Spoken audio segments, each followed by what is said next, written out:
chapter 14, verse 21.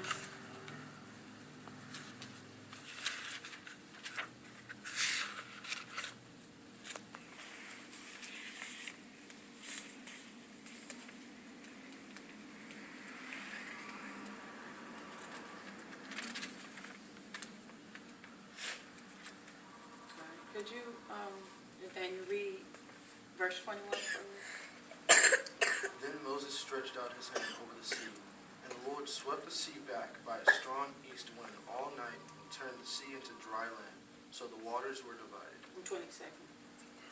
The sons of Israel went through the midst of the sea on the dry land, and the waters were like a wall to them on their right hand and on their left. Anybody get anything from this, or anything in particular? Any questions about that? Or why he did that? Well, first of all, it was the lesson was about Pharaoh treat the children of God. And then God had to send those 9 plagues. Mm-hmm. He had to send those plagues. And although the Lord keeps sending those plagues, he still won't let the people go, let the Jews go. So the most awesome thing I saw in the lesson is when God looked down. Mm-hmm. It talks about when God looked down, because he heard the cry of his people. Mm-hmm. So when he looked down, when he saw what was going on, he had to do something. He had to send something so that those people would go back or die or something, just to get his people out of that. He could have done something else, but right. That's what he did. That's right. And here it says, Moses stretched out his hand over the sea, and the Lord caused the sea to go back by the strong east wind all that night, and made the sea dry land, and the waters was divided. So here we see that God told Moses what to do with that rod, and when he struck that rod, the sea rolled back, and the Jews were they passed through, and that's what I get out of that. Mm-hmm. Right.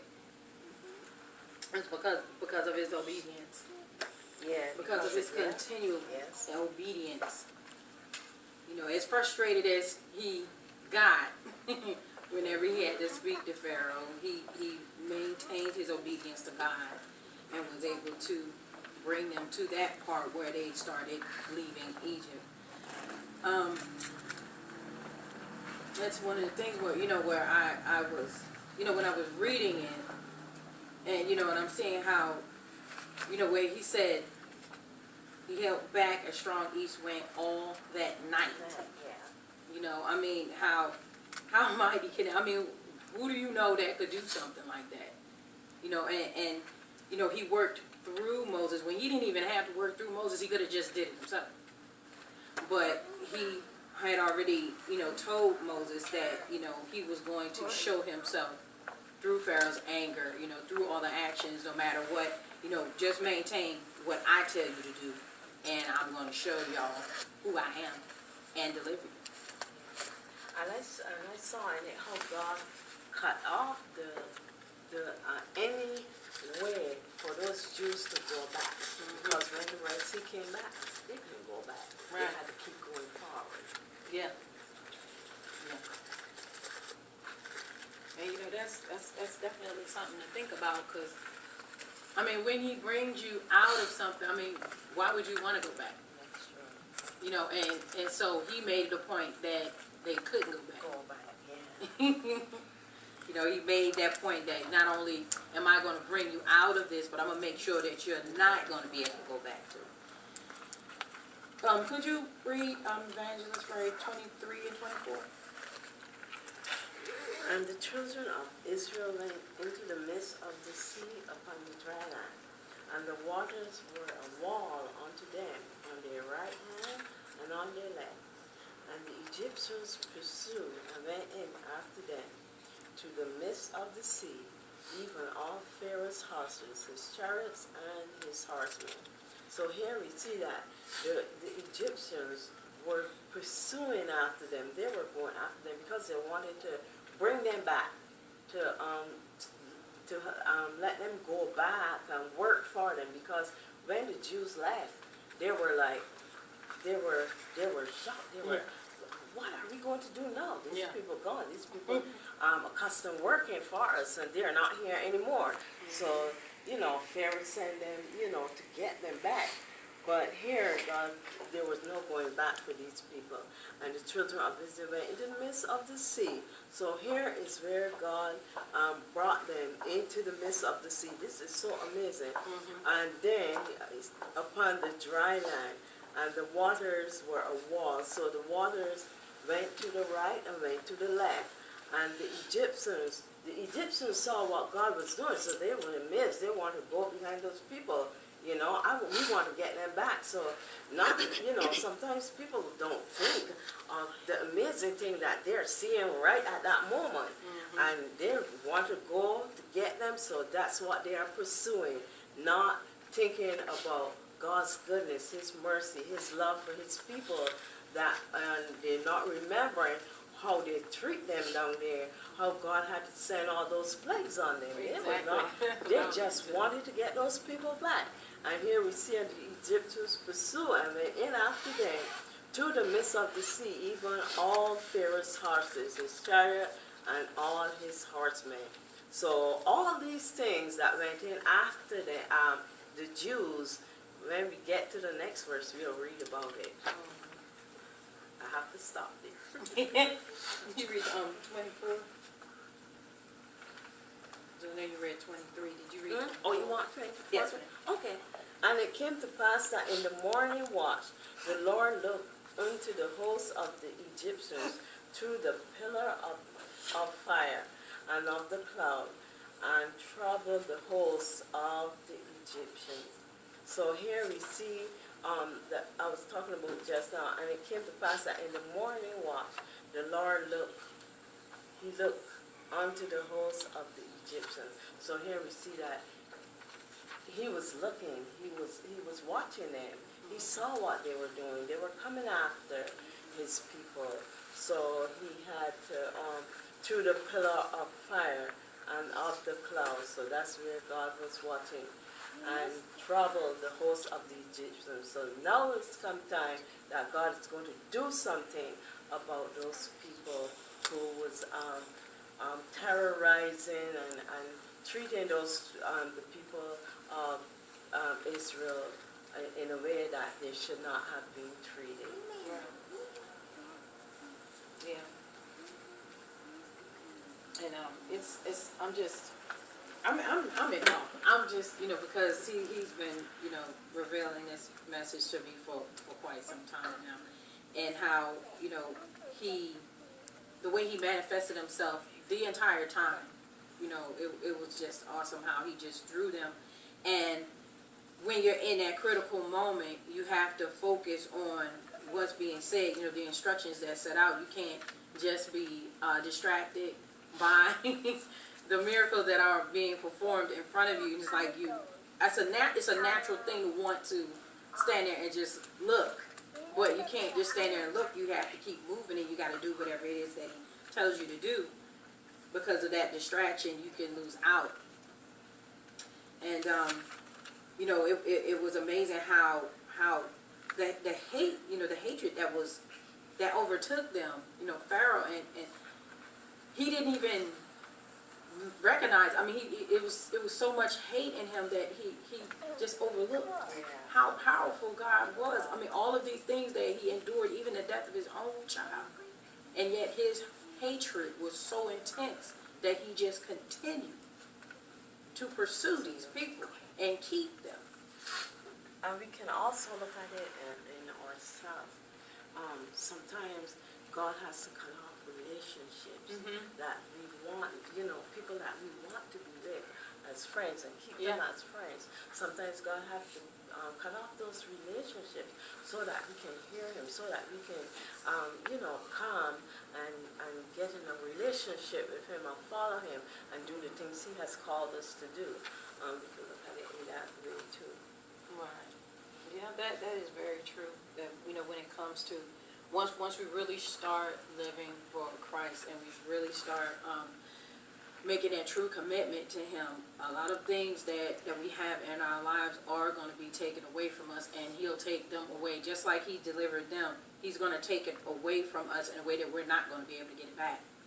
Some things we're actually going to have that option to be able to go back to, but it's up to us to make that choice. And then there are things that he's just going to take from us altogether. Deacon Brown, could you read 25 and 26, please? And the Lord, 25 and 26? Yes. And took off their chariot wheels, that they drave them heavily. So the Egyptians said, Let us flee from the face of Israel, for the Lord fighteth for them against the Egyptians. And the Lord said unto Moses, Stretch out thine hand over the sea, that the waters may come again upon the Egyptians, upon their chariots, and upon their horsemen. And see, that's what we was just talking about. Yeah. Just now, how you would let Satan enter you and give you such an hatred that you would endure all of these things all the way up into a death. I'm just, I don't know about anybody else, but I'm floored that someone would let that hatred consume them to that point. It's like once you get all of these warnings and everything that you would want to stop, but some people will actually go that far that they will actually lose things in their lives then, and would have to mourn. Lose people, lose possessions because they're just so consumed with their own selfishness. Sister White, could you read 27 to 28 for me, please? And Moses stretched forth his hand over the sea, and the sea returned to his strength when the morning appeared. And the Egyptians fled against it, and the Lord overthrew the Egyptians in the midst of the sea. And the water returned and covered the chariots, and the horsemen, and all the hosts of Pharaoh that came into the sea after them. They remained not so much as one of them. There remained not so much as one of them. And, when I was reading this, I was thinking about, obedience. Moses was being obedient. I mean, when so much strife, so much chaos, so much negativity, all that happens, then, I'm going to speak for me, I tend to lose faith, but he was obedient to God, knowing that God will protect him. He kept encouraging, it's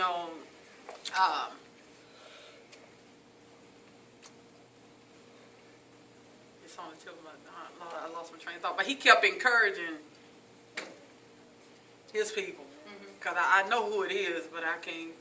But anyway, he kept encouraging them, don't give up hope. Don't give up faith in God. God said he was going to protect us. So that's what I was looking at.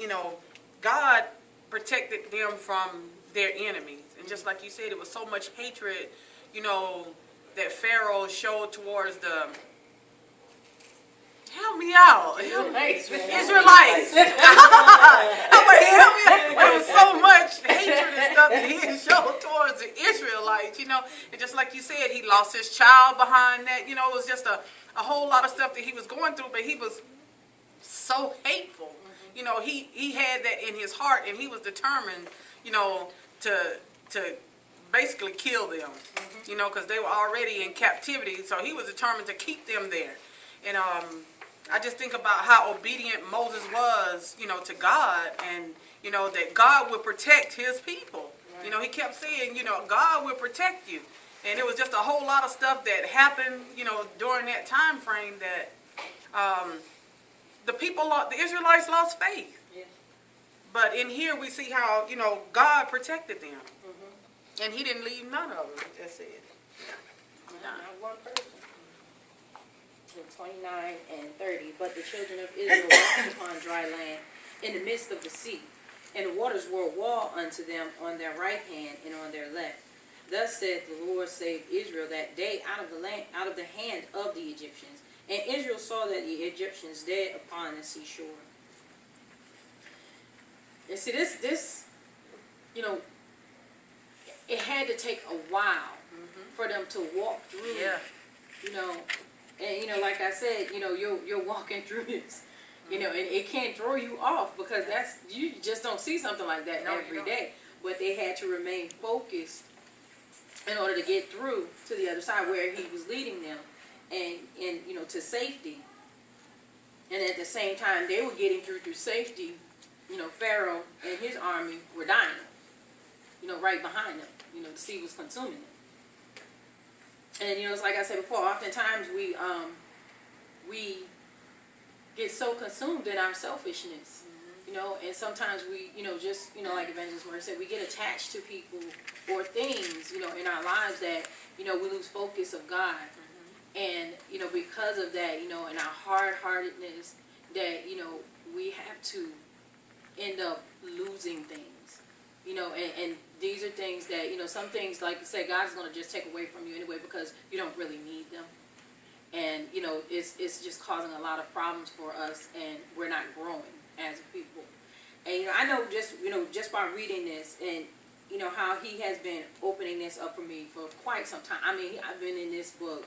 He's been revealing this. It's like a message and a message that he gave for me within this, because the things that he was telling me was, once he got everybody out there, and, he brought everybody out, and it's like, you're still wandering. Yes. And the message that he was giving me was, I brought you in my house. I brought you to safety, and you're still wandering. How long are you going to wander once I brought you out of safety? You have your inheritance now. How long are you going to wander? Are you going to wander until you die out and your inheritance goes to your seed?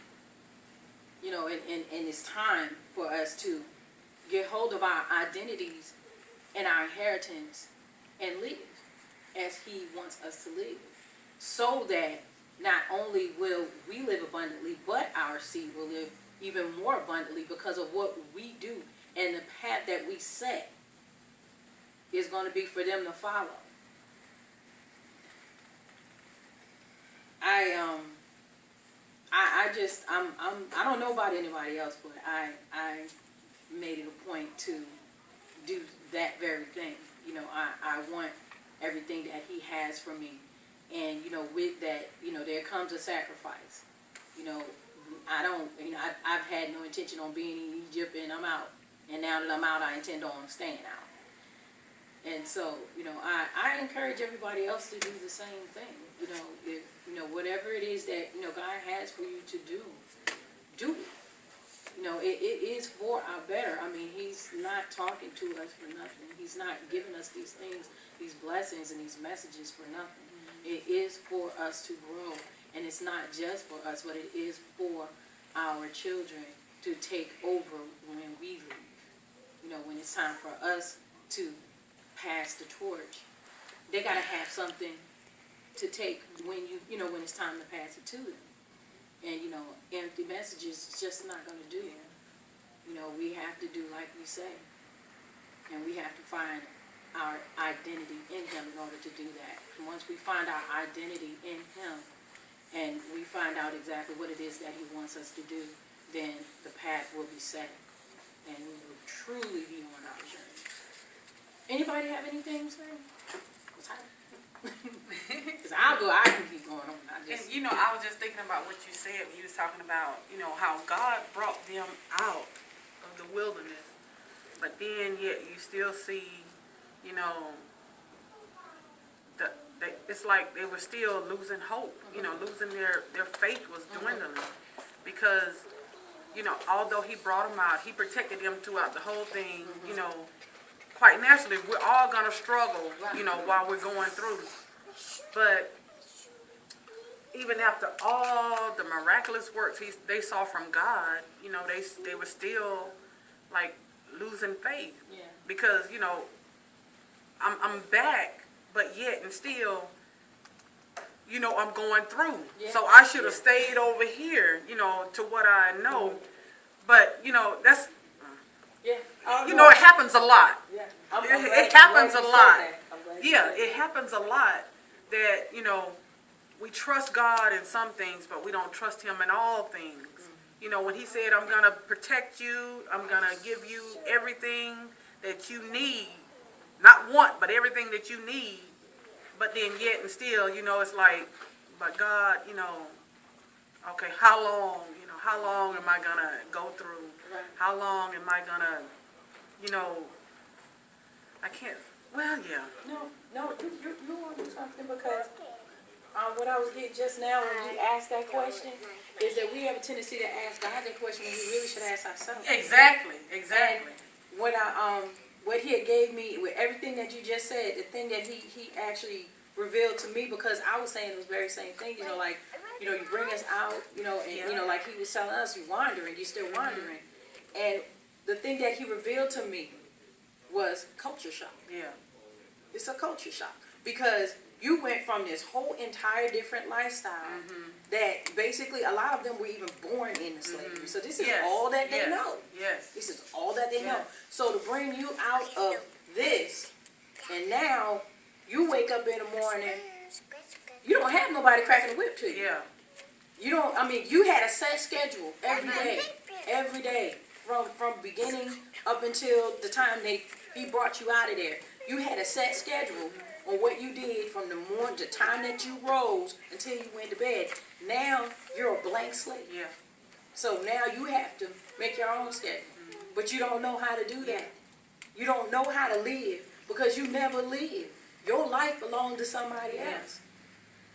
And, you know, because of that culture shock, that's where that tug comes from, that, you know, that back and forth, because we don't know.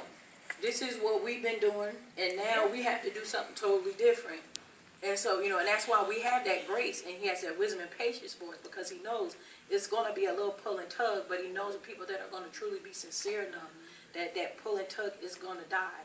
It's going to slowly die out, because we, every day that we constantly keep giving to him, we're stepping out on that faith and trusting that he's going to continue to be with us and bring us to where he wants us to be. And the more that we seek him and the more that we develop that relationship with him, that's when, you know, that schedule is slowly being formed, how he wants us to be. When we rise, we don't have to ask, you know, Pharaoh or anybody else. But when we rise, we thank God for bringing us up. We thank God for, you know, delivering us out of the things that we were in, you know, and continue to give us the ears to hear and the eyes to see the manifestations of his word, so that we can continue to grow, continue to bond with him, and continue to work on our daily schedule for our kingdom work now. You know, and it's awesome how he just really, the things that he was just bringing to me, you know, like that culture shock, it's a deep thing. Nobody really thinks about, you know, how, you know, that's the thing that you're going through. You know, it's a shock to your system. But once you get over that shock, it's only two ways you can get over that shock. Either you go back or you go forward. But you can't stay in it, because shock, I mean, to the natural body, shock can kill you, because it affects all your internal organs. And so you only have two ways to go. And that way it's still a death in itself. And so, you know, I just really thank God for this message, because, I mean, it's really awesome. You know,